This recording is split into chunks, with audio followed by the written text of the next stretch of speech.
I'm now joined by MPs Pascal Mbabazi of Buwekola constituency and Frank Kabuye, Kassanda South, to discuss the situation on the ground. Gentlemen, welcome to the program. Thank you. Let me begin with Mr. Honorable Frank Kabuye, the MP for Kassanda South. Just take us up to, bring us up to speed rather, with the situation on the ground. Thank you. Good morning to our viewers. My name is Frank Kabuye, the MP for Kassanda South. I'm also the Shadow Minister for the Youth and Children Affairs in Uganda. You all know about the lockdown that is ongoing in Kassanda and Mubende. And allow me to first send a comfort message to all our victims, all those that have been tested positive of Ebola, and also my condolence to those that have lost families due to the Ebola outbreak. Our region was put on a lockdown, or our districts, the 2 districts. And this was by surprise because at this time we didn't expect a lockdown again. We are just trying to recover from the COVID era and the lockdown during that we faced during COVID. You know what affected our schools, the breakdown of our health sector, the breakdown of the economy entirely as a country and the world at large.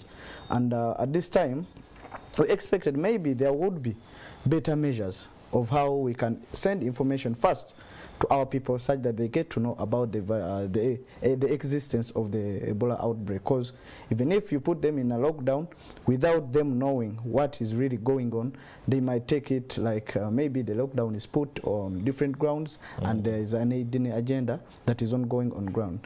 We are trying to see that maybe this time around, as it was witnessed during the COVID lockdowns, where security agencies and other sister agencies with whom they work, or they work to enforce the presidential directives. This time around, they should not come back with the same cruelness, with the same violations as they did. Because in the moment General Museveni left the showroom or the media room last night on Saturday, the enforcement started. And these were witnessed by red top men putting on our military uniform, the police beating up people on the streets who were still operating because it was an emergency and people were still working, or they were on their duties. But the moment the president said it, the police and the military in Mubende, Kassanda started to enforce. This left many people with bruises, and some are still treating the injuries they got, and this is putting a worry on many of our people that maybe this time around it might also be the same case. Remember when COVID first hit, the first cases, or the first death cases that were registered, most were threats or were those caused by security agencies, where we saw LDC personnel shooting at the people, hiding in the skin of enforcing the COVID directives.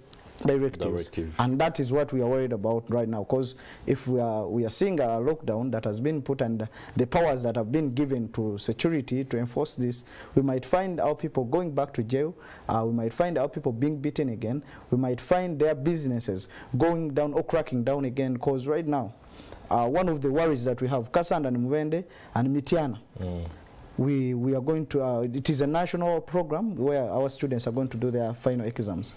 Okay, we shall of course be coming to the exams and any other measures or programs that are being rolled out by multi-sectoral entities, but allow me give an opportunity to Honorable Pascal Mbabazi from Buwekola constituency to give us an update on what's on what's the situation on the ground in your constituency in terms of numbers of those identified as having contracted Ebola, but unfortunately also those that have died.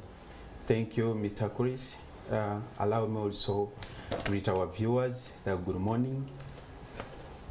It's very absurd that my constituency, that is Buwekola, it has become an epicenter when you talk of this outbreak. It's now like 1 month since this outbreak happened, but so far more than 20 people have died. I recall very well, it was around July, I raised this issue on the floor of Parliament. I was calling upon the Minister of Health to come in and assess the situation, because during that time very many people were dying, but you could not know what was killing them. As you know, this was in July. Yes, around July, towards the August. Yeah. People started dying, village to village, and to me I was counting more than 25 by then. Not until the ministry came in, after gathering a report from the regional referral hospital that someone died with the signs and symptoms of this disease. Then the ministry came in and they confirmed one case eventually. That person died. It was a 24-year-old male. He was youthful because he was doing his businesses around the places of Ngabano and the gold fields. That is Chitanda gold mines. From there, the ministry came in and they put up isolation center at the regional referral hospital in Mubende. But this was not enough, because when we visited the place, we found at the emergency point, it's where they had put an isolation center. So under the guidance of the minister, General Luther Acheng, they had to shift and put this place to another place. And also in my constituency, in the sub-county called Madudu sub-county, they have identified another isolation center at Madudu Health Center 3. And as of now, structures are being put up. The isolation tents, we have received the beds and mattresses from the Ministry of Health. I'm hopeful with the effort, because when you reach at the ground, these other health other partners like World Health Organization, World Food Program, IDI, and other agencies like UNICEF that have come in. They've come in. So I'm sure the situation will be contained. However, after the declaration of the lockdown, the law enforcers came in with the, I can call it in a harsh way, because by that time I was in a restaurant, I was watching His Excellency. He was giving his speech. Yeah. But as soon as he left, then the security personnel was swung in. Well, now we can't discount their actions, because the president said the lockdown and measures begin with immediate effect. Automatic. So that was more like an order, but that is something, of course, that can be debated on how enforcement over lockdown and other measures can be conducted when information flow is still not sufficient or hasn't reached the people. But you speak about something that opens my mind to the fact that could we be dealing with an Ebola outbreak that occurred as many as 3 months before the official announcement on September the 20th? It's my thinking. So most of the people that died within that, within your constituency, you're pretty speculative, but I want us to move away from that. We are not experts in terms of medical, in the medical field, to say they died of Ebola or not, but the symptoms were. Yes, of course, because according to the information the ministry that is getting from the community using the village health team, the VHTs, they tell us that these people had the similar symptoms and the signs, but we can't confirm that these people died of Ebola. First of all, I'm not technical on that side, of course, but it's evident. After these people dying and after my report, when the ministry came in, it eventually discovered that Ebola was in the place. So I think there was a laxity in the works of the Ministry of Health. Okay. So I would call upon the ministry to come in and do more sensitization, because as my colleague has put it, you find the information flow is still shallow. And we members of parliament, we've not been given a platform to sensitize our people. Actually, when we go there, we use our own money to buy airtime on radios so that we can pass through the information to reach our people. Whose money do you want to use? Of course, the government must prepare for this. The ministry should be given money. Last time I read in papers, the minister was requesting for 68 billion. Where will this money go? Okay. Yes, and given that we have agencies that have come in, they also have budgets. So we want to work hand in hand. As the ministry does its part, let also leaders at all levels be involved. Oh, now I understand it. The plea is for other actors to come on board so they can work hand in hand with you. Absolutely. I thought you wanted to receive a new tranche of money Not at all. Not at all. to be able to roll out this, because I see members of parliament must go to radios Mr. themselves to address the people. Mr. Police, you know, these people voted us and they trust us. The information we give them, they will take it. They will take it. Yes. And also some information. Yes. You know, today the minister might be in charge, and we might be having the head of the task force that is trying to enforce the Ebola directives. But the people on ground want to listen to the voice of their leaders, because in us we represent their values, and to them we send back the information that helps them to survive, especially during these hard times. So I think it is of importance that the leaders at all levels be involved and put at the front of fighting this outbreak, so that we can help our people to go back and normalize the situation and they start to work. Because at every cost or whatever cost they face, it still comes back to us, the leaders. They will come and cry to us and inform us about their the breakdown of their businesses, the breakdown of the health sectors in their regions, everything that will go messed in during this lockdown. It is us, the local leaders or the leaders on ground, that will be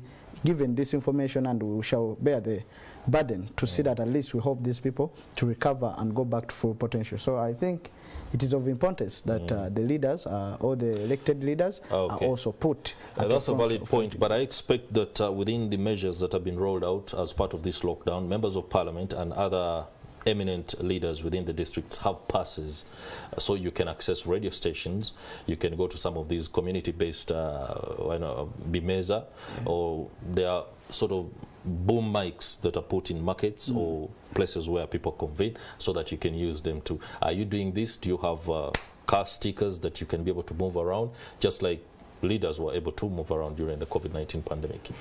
Mr. Chris, we haven't known yet, because according to the address His Excellency gave to the nation, he categorized only one sector, health sector, to be allowed to move the permits.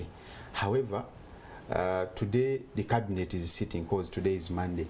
I'm hopeful that some stringent measures are going to be looked into, and we expect more information after today's meeting in cabinet.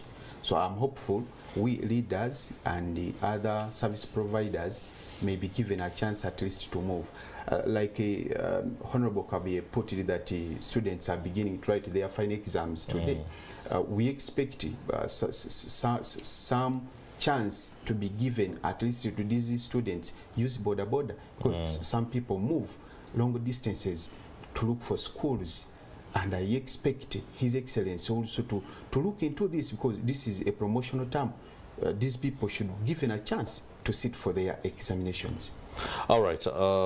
Honorable Frank Kabuye, when Honorable Pascal Mbabazi revealed to us just a few minutes ago that people were dying as early as February, it took me a little bit aback. We could be dealing with the crisis far greater than we have envisaged or been told. Within your constituency, are there cases like that? No, I have not. Did you notice anything like that? No, we don't have cases of death, but like the dying rates were high in July. In the communities? Yeah, in the communities. That is evident, but we could not anticipate that, because most of the people who passed on were in hospitals and receiving treatment, so they could just be brought back for burial, and without any report from the medical personnel that maybe these people were related to, or the cause of their death was related to Ebola, until when one case was registered in Madudu. But for the rest, we had burials. Every day we bury in our constituencies. Every day we have cases of burial, and I think that's why maybe people were not so scared about these deaths when they had the numbers increase, but they thought maybe there was some witchcraft, as it was said earlier, for those that were in Madudu. Yeah, great. That brings me to our next question, the mindset within the people. The president was very dismayed as he went on lamenting in the very first address about the fact that people go to witch doctors or traditional medicine men. There is a tendency to not to understand the difference between these, whether you're talking about a traditional healer or a messenger of the local gods, or whatever it is. But what are you doing? Of course, before, I don't want you to lament, the lockdown is only 36 hours, or rather 48. Before that, changing people's mindset. When you noticed that there were deaths within the community, what did you do? How did you tackle this particular issue? Or it was a case of, I've come, we've buried, I've talked, and I've gone? Thank you, Mr. Kurisi. On that issue, of course, when people started dying, we were all shocked because it was a strange moment to us. We could not understand why people were dying. Maybe some of us who believe in Jesus, we thought maybe God was annoyed, but not until after when I made an alarm and the ministry came in as I've put it in the first place. Then we discovered that there was something going wrong. However, as you said, the mindset of our people, for them they thought, because there is a village called Chirwanyi, and today the minister is visiting this village. Actually, people have been adamant. They do not want to comply with the SOPs, the guidelines by the medics. And the last time when someone died, even some bullets were shot to displace people so that they can allow the medics to take over and bury in an organized manner according to the guidelines. Some of our people thought maybe there was witchcraft, as the president said, because you know, in Uganda they said omuntu yagenze mu nyanja, I just hear. So that rumor was there, that someone went in the lake looking for wealth, and he had boats, he had bought vehicles, he had been constructed. So they said, now this man took our people to the lake, and that's why they are dying. But it was mythical, because you cannot prove it. And actually, some leaders were telling me, please, as you bring in ministry, tell the ministry to come also with the witch doctors. So you see the mindset of the people.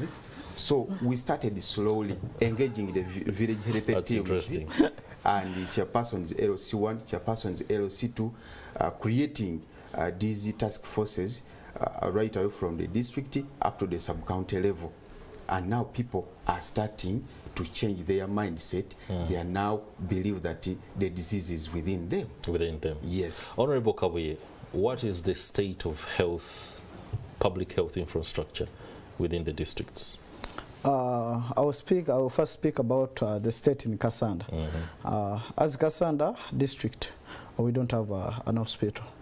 We are operating under Health Center 4 and 3 up to 2 that is trying to help out to give our people medication or first aid during this breakout. On Saturday, before the president's directives, I was in Kassanda North, that is Honorable Samba's constituency. We had some games he had organized, and we won the finals. But I interacted with some medical personnel who informed me that even them, they are scared because they are at the front of fighting to see that everyone in Kassanda is safe. But even themselves are not safe because they lack the protective gears that can help them, maybe to protect them, their lives when they are trying to give service to our people. And most of the cases we get as Kassanda, we cannot handle them. We refer them to Mubende for future treatment or for further treatment. So I look at the health sector in the 2 districts, and I think it is high time government reacted to this and put up structures that can give that health that is needed to our people. The COVID era was at least an awakening call to inform government that you're sleeping on the duty of building a strong and a sound, vibrant health sector in the country. This should not be put in only areas where we have seen Ebola cases, because we have witnessed Ebola cases in Luwelo. We have had contacts. We have got information about that. Someone who moved up to Luwelo, and the other lady he passed on from Chiludu. So those cases there, that means the contacts also need that special treatment. The government would have woke up earlier to give or to build a sound and strong health sector in the country, and that is our worry. Because right now, as Kassanda, we have one district ambulance. That ambulance has to move for 3 constituencies, because we have Kassanda North, we have Bukuya, and we have Kasanda South. And it has been a duty of leaders, the MPs. You have seen it has now been like a function or a ceremony. Every MP that is elected, he wants to buy an ambulance. But this is a role of government, and this has pushed government to sleep on its duty. I think government should wake up in this time. We had the COVID era, it challenged us. Now we have Ebola. It shouldn't challenge us with some simple tools that should be in place for the health of our people. For example, we can't be crying of protective gears. When we've heard of the outbreak from September, this is October, we are still crying about protective gears that could be given to the medical personnel, not the persons that are living in the communities, but the medical personnel. They also fear to give out services. That's why many people are dying in their houses, and we shall not notice this. All right, talking about the lockdown, before we transition how the rollout of the exams will be today, and of course the days that will be coming. You've spoken earlier about the fact there is Mamba, those military trucks are deployed, and apparently it looks like a war zone. I wouldn't discount the military for deploying heavily as they have deployed, after hearing what you said and the fact that people have been dying as early as July. Don't you think it's necessary that no movements whatsoever go on or take place in order to protect the greater population? Absolutely, it's very important to curtail people from moving, because we know Ebola, you contract Ebola through direct contact. So there is no way you can stop Ebola unless when you stopped people from moving. However, first of all, I would like to appreciate the efforts of His Excellency for fighting such outbreaks, because you can see the way Uganda contained the COVID-19, and I'm hopeful we shall also vanquish this. However, the locals, or our people, were caught off guard. They were not prepared. Remember, we are in the weekend, and here the message comes that there is no more movement, using borders, using the taxis, and all other sorts of transportation. Now, think someone who moves over 5 kilometers to reach his or her garden, how will this person survive? For us, we are not against, or myself, I'm not against these measures, but these measures should also be in place, but also catering for the welfare of our people, because now people are going to die in the houses if at all anything is not changed. So more so, we have had to reach areas like in my constituency. I have a sub-county that connects to Kasanda, Chankwanzi, and Chiboga. It's called Utologo. Roads are poor, but some people, mainly those who are on ARV services, move using borders from Kanyogoga Parish, coming to the Mubende Regional Referral Hospital to have their medical services. And now borders are cut off. Everything for movement is cut off. Now, how do you think these people are going to have a living? Okay. More so, we may look at Ebola, but also these other diseases will come in and kill our people, because now all the eyes and the efforts are being put on Ebola, but leaving aside these other diseases. Like Madudu Health Center 3 being an isolation center. Now people are going to shun away from coming to have services. I expect them to use other health centers like Chiun Health Center 3 and Chiruma Health Center 2, but they are in a dire state. Okay. So I call upon the government to come in at least and look into these structures, and boom. Ebola may come as a problem, but I want also government to use it as an to have opportunity a look to at improve health services in Mubende district. All right, Honorable Kawiye, just as we prepare to transition into a break and then return and delve a little bit more keenly into how the UNEB and the UCE exam shall be conducted. What is the hybrid blueprint that you can offer the Ministry of Health right now on how to deal with how people can be confined, others late to move, at what point and in what particular mode? They are your people, you know them, you know their gardening patterns, you know their socialization patterns.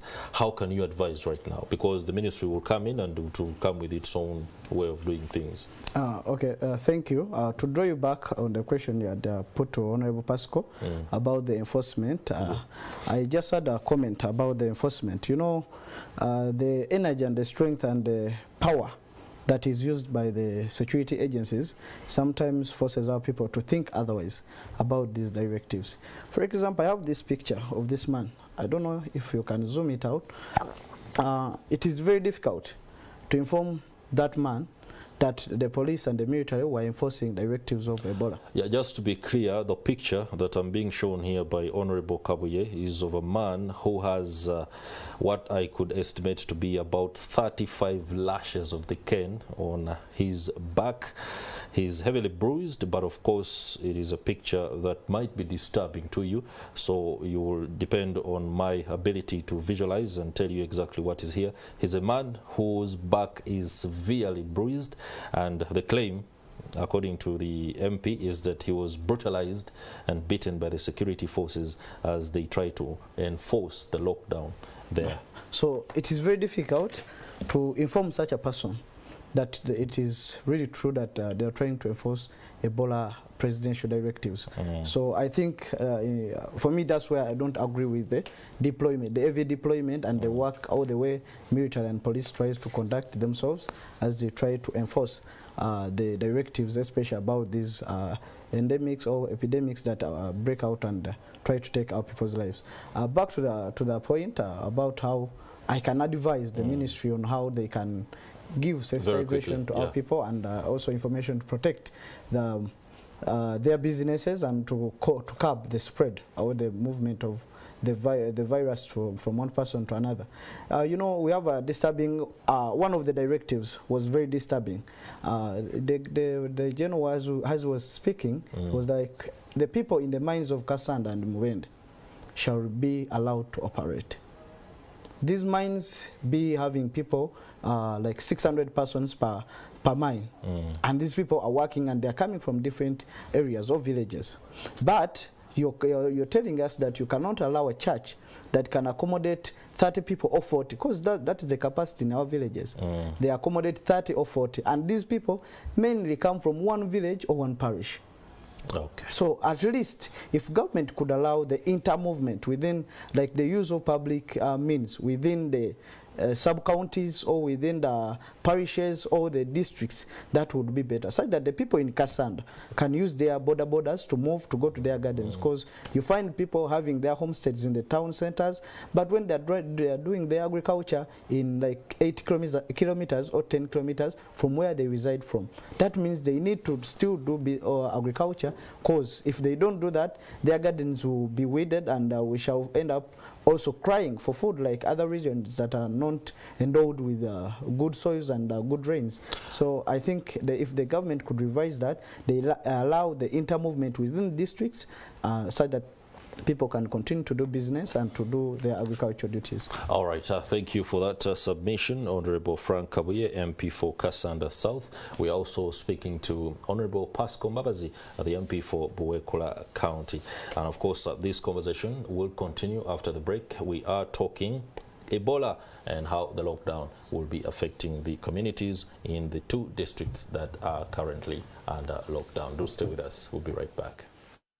Welcome back from that short break. We're glad you're still with us, and if you're just joining Morning at 10 TV, thank you very much. Welcome on board. We are discussing the lockdown in Kasanda and Mubende district that was announced by the president on Saturday as one of the latest measures to ensure that a halt to the spread of Ebola is effected. Now, there are concerns, and of course, some people, including residents, have complained about the overzealousness of the security forces in conducting the enforcement of the lockdown. Some say the police has brutally beaten them. in effort to ensure that they either do not move to places that are not designated or even be able to go back and not go about their business. Members of Parliament from the region are complaining too that perhaps this is hitting a mosquito with a hammer.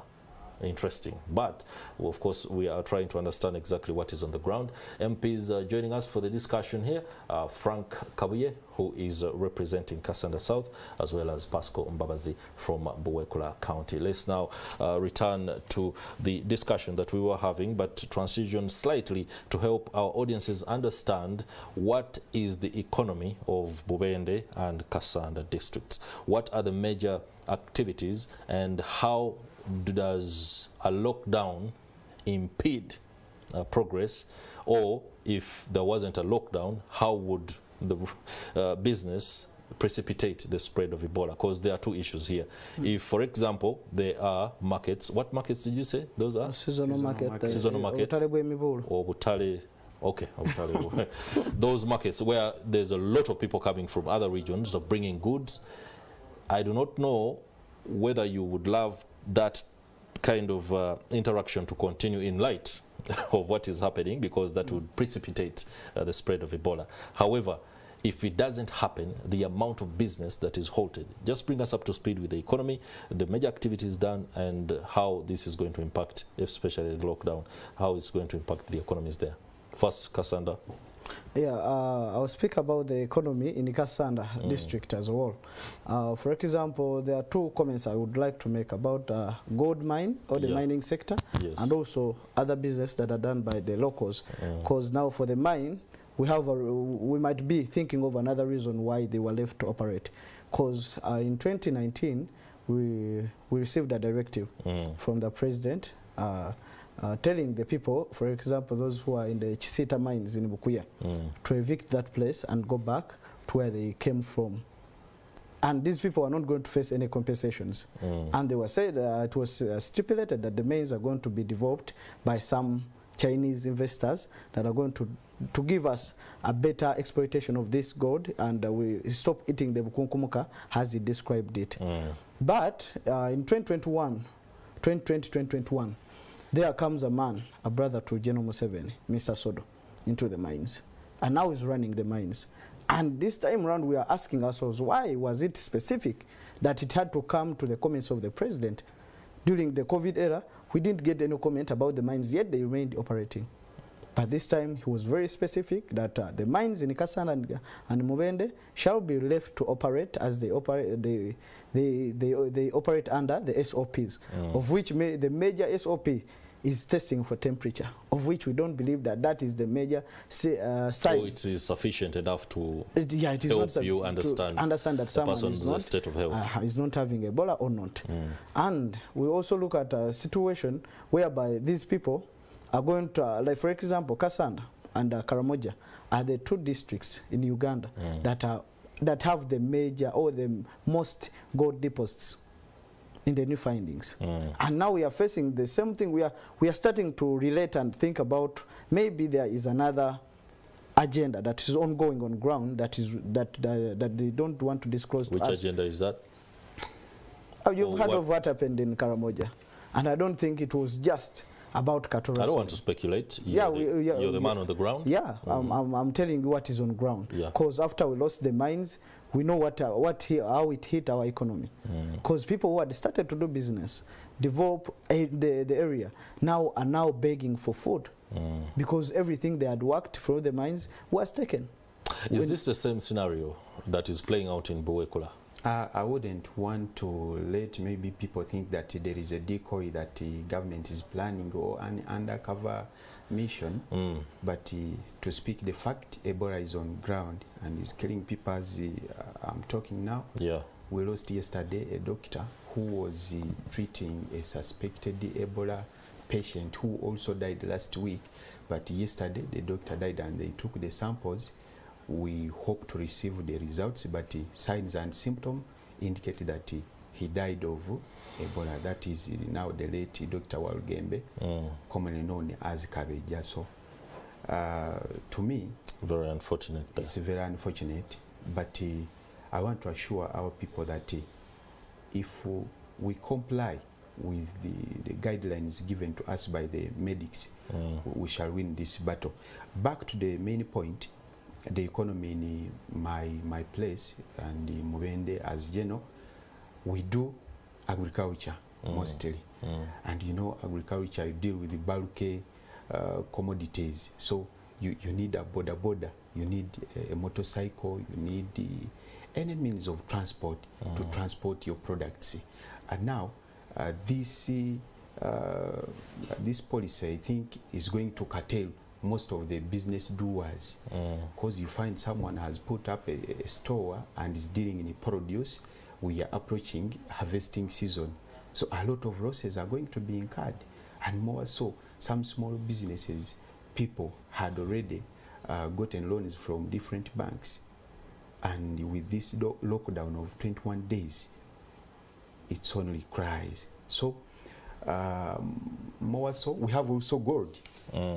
Like Honorable Kabi has put it, that Kasanda, you know, Kasanda was carved out of Mubende. Out of Mubende, sure. Of recent. So we share the deposits of gold. Like Chitanda is at close border with the Kasanda district. So my prayer is government should put a keen eye to protect people from land grabbers, because I'm optimistic by the end of this lockdown we shall have issues with the land as it was in COVID.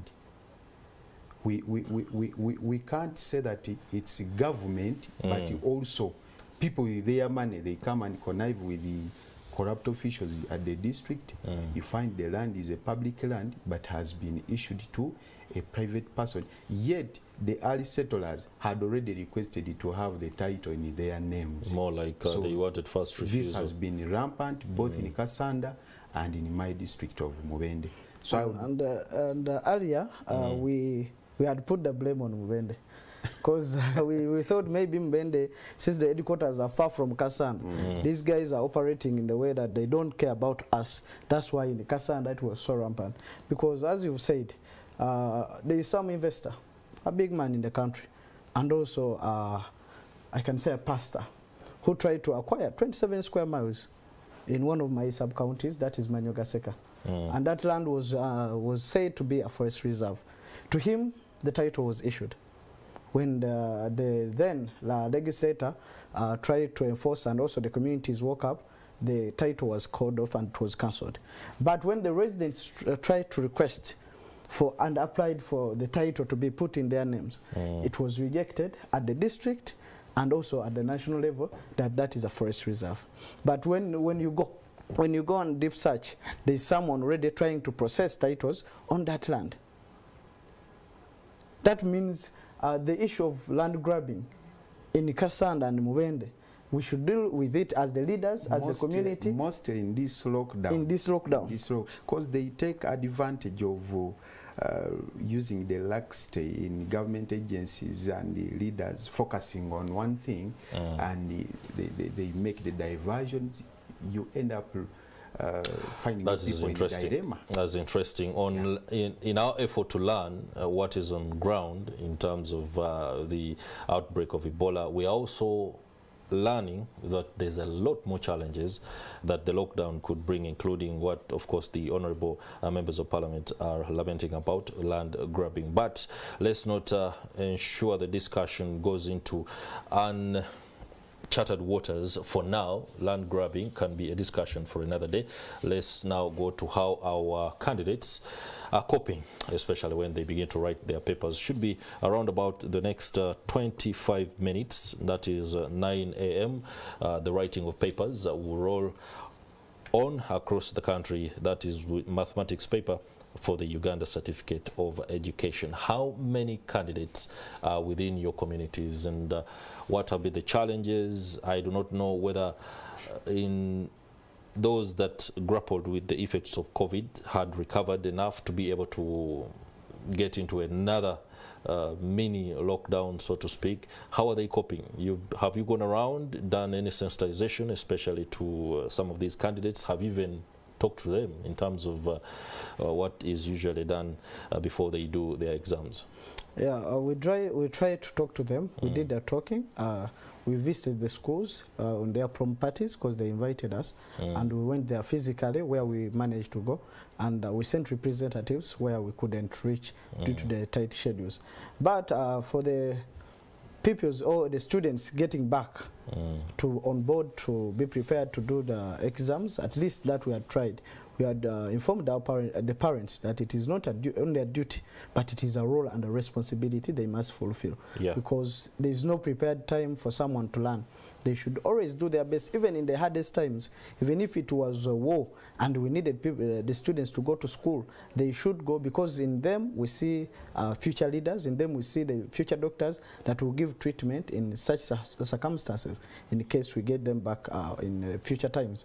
But to look at the situation as they are going to do their exams, I'm worried and I'm thinking about the students who have to move 10 kilometers to go to their schools, and right now they cannot use a boda or a public mean of transport, neither a private one, in case maybe the dad had a car or what.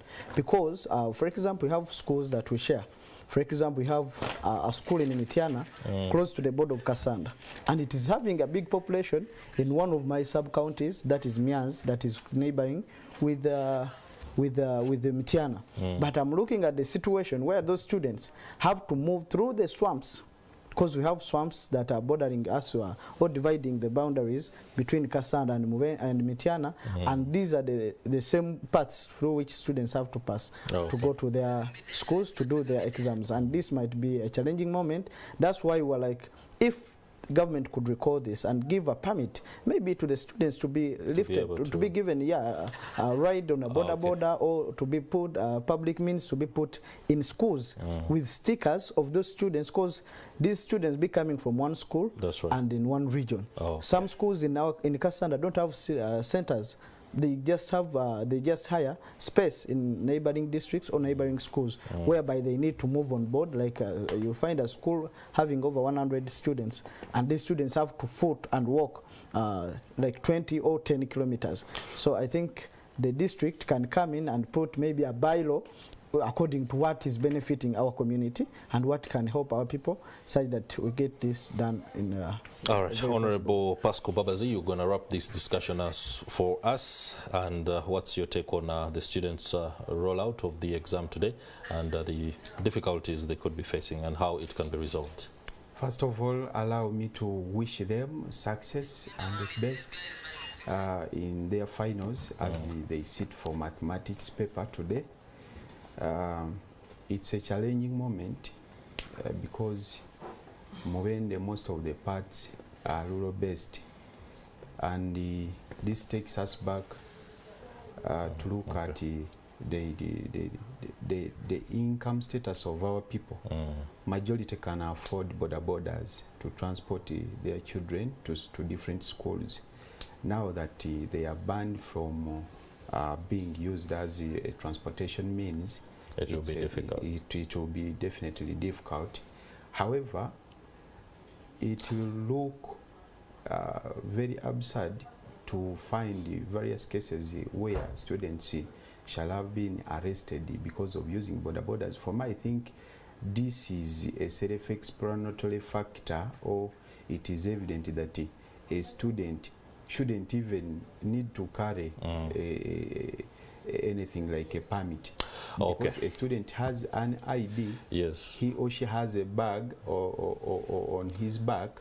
Honorable. So to any person, it's viable that someone is going to school. I think they should be left. They should be left. And all right, what we are seeing are some of the pictures of what's going on in schools across the city. We shall now go to our man, Stephen Mbide, who is, of course, covering this exercise, the rollout of the Uganda Certificate of Education exams today. A very good morning, Stephen Mbide.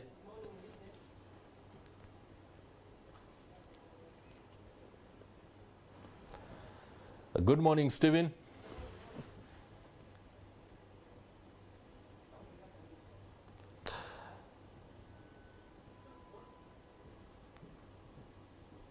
Stephen, can you hear me? There's a lot, of course, going on. Let the pictures roll.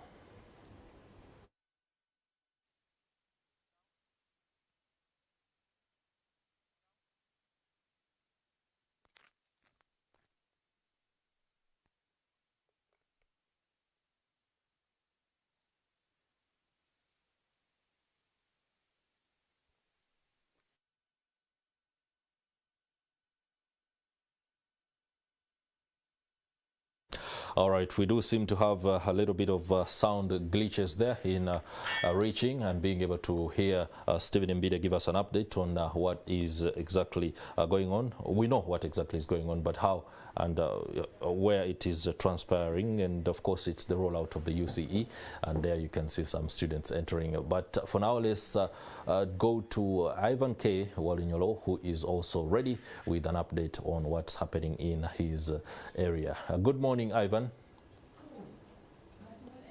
Well, thank you very much, Chris and Priscilla. I am coming to you from Entebbe Senior Secondary School here in Entebbe Municipality, Wakiso District. This beautiful morning when we know, of course, the senior 4 candidates are expecting their mathematics paper 1, that's UNEB. And anytime from now, they will be getting it. From a general picture I've heard from the district education officers that there are no challenges where maybe schools have denied candidates to sit for these examinations.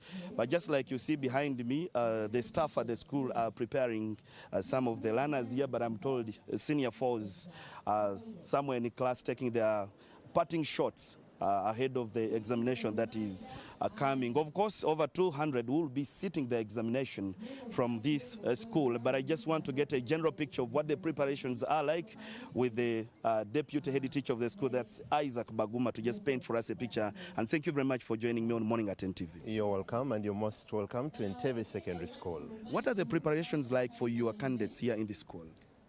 Thank you so much. We're actually very, very prepared. We believe that we've done the best that we can, and I can confidently say that our candidates are indeed very, very prepared. They are really confident because we've made sure that they do a variety of exams before, so that to really build the confidence, and we believe they are really, really prepared. How many of them do you have, and have you had any challenges where some are not able to sit for this examination? Thank you so much. We're having a total of 228 candidates. Fortunately, we've not had any challenge, and all of them are with us here. All the 228 are going to write their papers with us. And the minister came out yesterday to say there should be no any school that denies a candidate exam. Do you see this affect you in any way, one or the other? Okay, indeed, we must follow the directives from the Ministry of Education.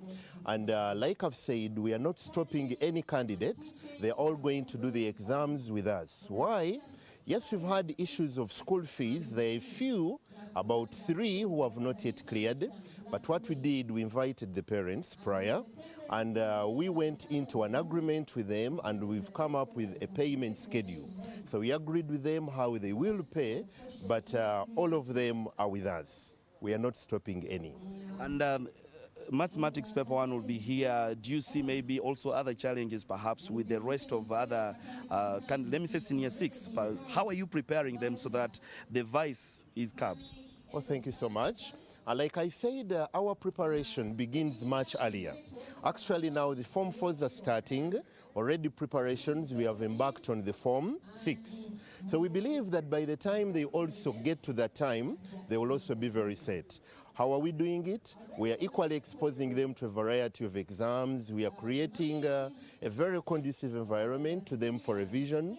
We are making sure that they are in school daily, so they are attending school every day. And we have been able to do that because we are in direct touch with our parents. Our teachers have done a commendable job. So indeed, the preparations are good. Some instances we see when results come back, some schools whose results are being withheld by UNEB due to malpractice and the rest. How are you doing to overcome this, especially caution onto the learners? Okay, thank you. We have a very professional team of teachers, and they are the ones that have really spearheaded this. Definitely, we've talked to the learners time and time again, cautioning them of anything to do with malpractice, and we are very confident because we have taught them. Malpractice usually comes in if the students are not well prepared. But with the preparations we've made, the guidance from the teachers, the school administration, the head teacher in particular, she has done a commendable job. I want to give you 30 seconds to speak to your maybe parents who are now at home because they're now giving an eye on to you. You have the mandate to drive their children here. I actually wish to thank the Almighty God, first of all, for such a moment. I also wish to thank the parents who entrusted us with their children. And I want to tell them and commit that indeed we are doing our best as Entebbe Secondary School to shape their children, to shape our children, just like our motto is, we build for the future. Well, for time reasons, we'll leave it here, but thank you very much for making time to speak to us. You're welcome, sir. Thank you so much for coming around.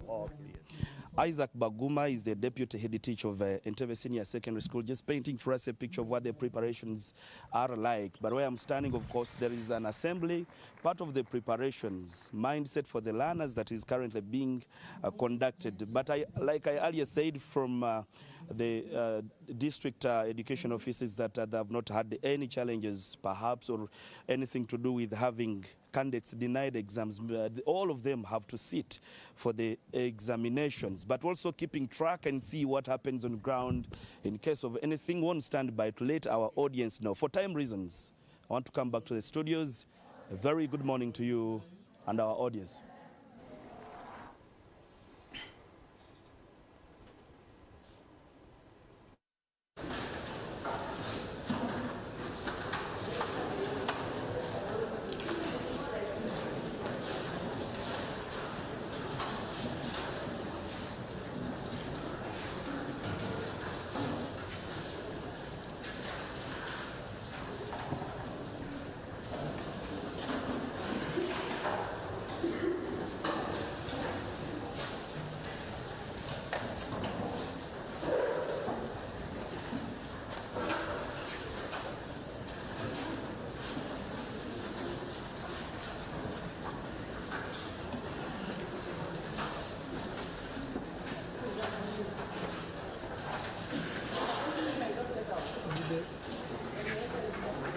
Well, there you are, pictures there. Of course, before we went into that short break from Kololo SS, where senior 4 students, candidates to be specific, are due to begin writing their first paper of the Uganda Certificate of Education exam. Let's now return to studio, and my guests, Frank Kabuye, MP for Kassanda South, as well as Pascal Mbabazi, MP for Buwekula County, one of the two constituencies that are in the districts that are under lockdown right now, as instituted by the president as part of measures to halt the spread of Ebola. Of course, we've been hearing what the situation is on the ground and exactly what is being done to ensure that Ebola is halted in its tracks. But also concerns have risen on the conduct of the security forces in enforcement of the lockdown by the president. The overzealousness apparently is also affecting how residents are coping with an already difficult situation there.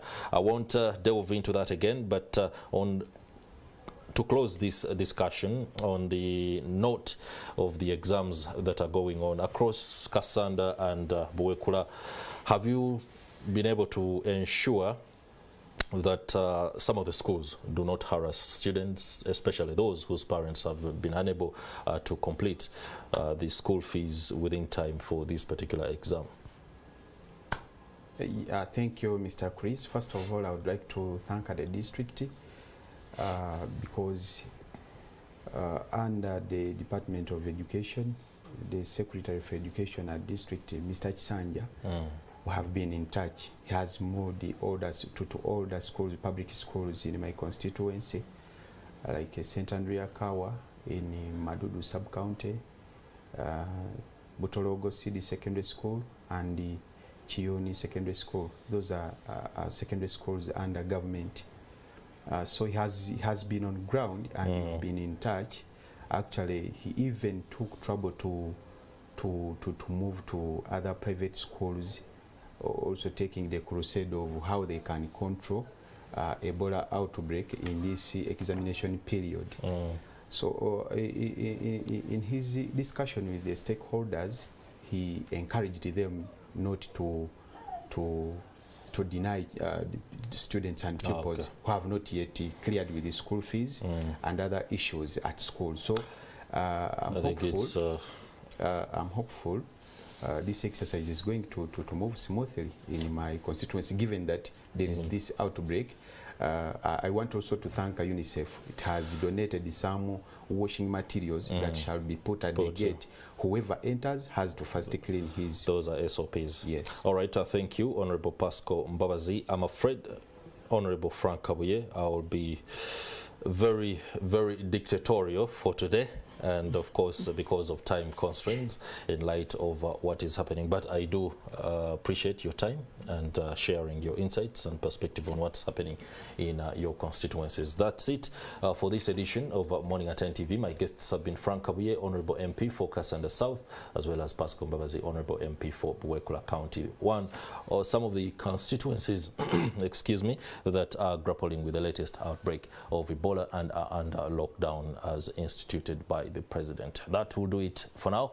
Have yourselves a glorious day. I'll see you tomorrow. This is Morning at NTV.